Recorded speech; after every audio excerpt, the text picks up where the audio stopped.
1993 was the year of Steven Spielberg. After 6 prior nominations for Best Director and 7 for Best Picture, Spielberg's historical World War II masterpiece Schindler's List would officially make its mark in Oscar history. Got it. Thanks.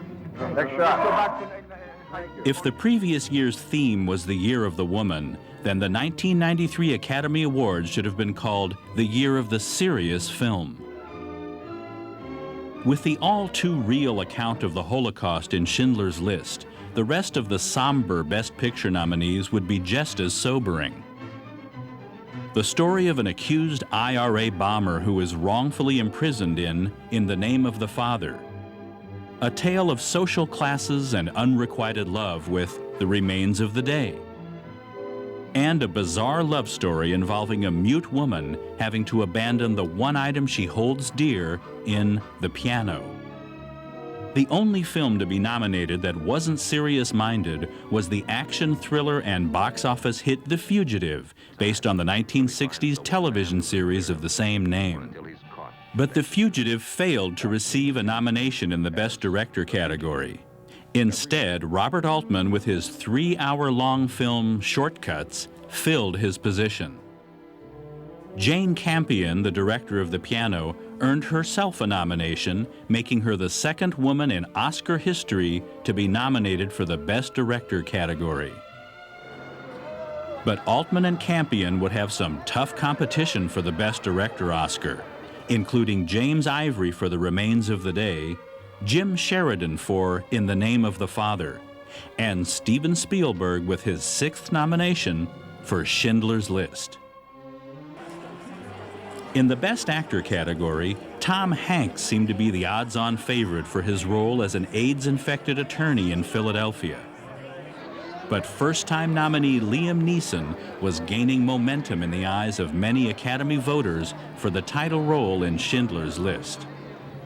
There was a certain amount of research I felt I had to do because I was wearing tuxedos and 4-piece double-breasted suits, and so I went back to, early black and white films, watched Cary Grant, various actors who were always meticulously dressed, and just watched how they held themselves and how they would use a cigarette and how they would use a wine glass and selling their costume in a way, Rounding out the Best Actor category was prior winner Daniel Day-Lewis, who had taken home the Oscar in 1990 for My Left Foot, now nominated for In the Name of the Father. Lawrence Fishburne for his portrayal of the abusive Ike Turner in What's Love Got to Do with It, and Anthony Hopkins as a butler haunted by love and tortured by its memories in The Remains of the Day. I did it because it's a very good script. It's an intriguing book, and it's not about butlers, really. It's about all our lives.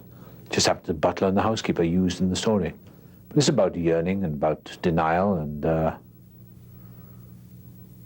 don't know, about taking life too seriously. Among the female acting nominees, 2 were simultaneously nominated in both the lead and supporting categories.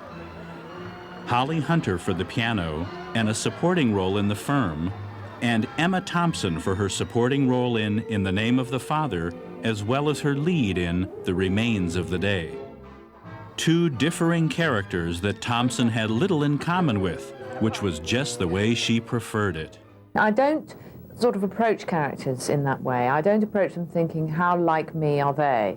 Because that's not what my job is. My job is to pretend that I'm somebody else. My job is to pretend that I'm not me at all, but someone else. So, in fact, the more you can release yourself from your own personality and try and inhabit someone else's, the better. Deborah Winger earned her 3rd nomination in the Best Actress category for Shadowlands. And finishing the nominations were 2 first-time nominees, Stockard Channing for the comedy drama 6 Degrees of Separation, and Angela Bassett for her portrayal of Tina Turner in What's Love Got to Do with It. In the Best Supporting Actress category, alongside Emma Thompson and Holly Hunter for their double nominations, were first-time nominees Rosie Perez for Fearless and 11-year-old New Zealander Anna Paquin for her role as Holly Hunter's illegitimate daughter in The Piano. The final nominee was Winona Ryder, the front-runner in the category for Scorsese's film adaptation of The Age of Innocence. The landslide of nominations for Schindler's List continued into the Best Supporting Actor category, where a nominated Ray Fiennes, who played the sadistic Nazi Amon Goeth, reminisced about the influence of putting on the SS uniform for the first time. But I think the first time I put it on my first day of filming, and I stepped out of this caravan onto the streets where we were shooting, those costumes make you feel powerful, and because of that you feel good. They make you feel good about yourself. We have now, of course, we have these horrendous associations with them, but you can't deny the fact that they're like an amazing suit. These wonderful, flattering riding boots and breeches and the tunic and the hat at an angle, and so I have to admit that it felt kind of good. But Fiennes would have some tough competition for that Best Supporting Actor Oscar. He would be up against Tommy Lee Jones with his second nomination for his performance as the relentless U.S. Marshal in The Fugitive, John Malkovich for playing a cold-blooded ex-CIA assassin for In the Line of Fire, first-time nominee Pete Postlethwaite for the portrayal of the father of a wrongly imprisoned Daniel Day-Lewis in the Name of the Father. And finally, the youngest of the male nominees, 19-year-old Leonardo DiCaprio as the mentally retarded teenage brother of Johnny Depp in Lasse Hallström's What's Eating Gilbert Grape. The movie's about Gilbert Grape, who lives in a small town in Dora, Iowa, and it's about his family, myself, who plays his younger brother, and Mama and the two sisters. And it's about him realizing who he truly is as a human being and his emotions and everything like that. But young Leonardo would not get the Oscar that year. Instead, the Best Supporting Actor award went to the underdog, Tommy Lee Jones, who had had a long career in films before finally being recognized for his role in The Fugitive. I think there's some honest people left. Yeah, ones that haven't been caught yet. You know, the first time I ever seen you, I said me and that little old gal's gonna get together. You're very young. And the boss's daughter?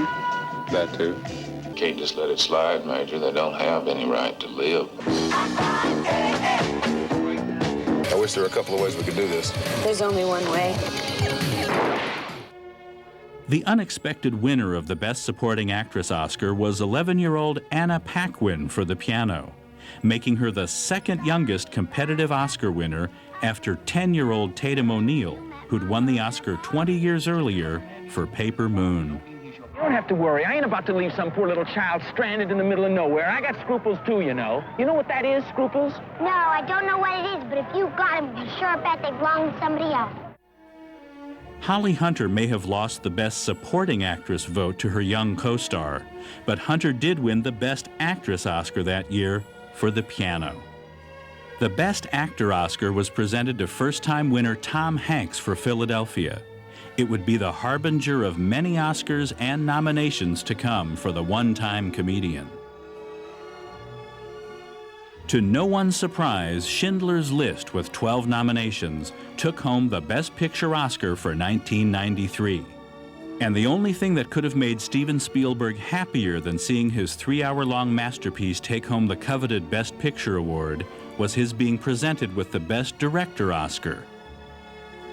It was truly the year for Schindler's List, which took home an additional 5 Oscars that night: Best Screenplay, Best Art Direction, Best Cinematography, Best Film Editing, and Best Original Score.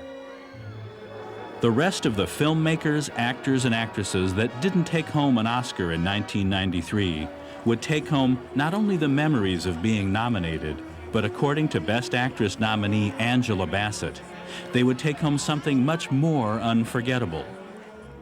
The tickets. Tickets to the governor's ball. I was there. That's about all you have. They're not giving away anything else. You eat everything else.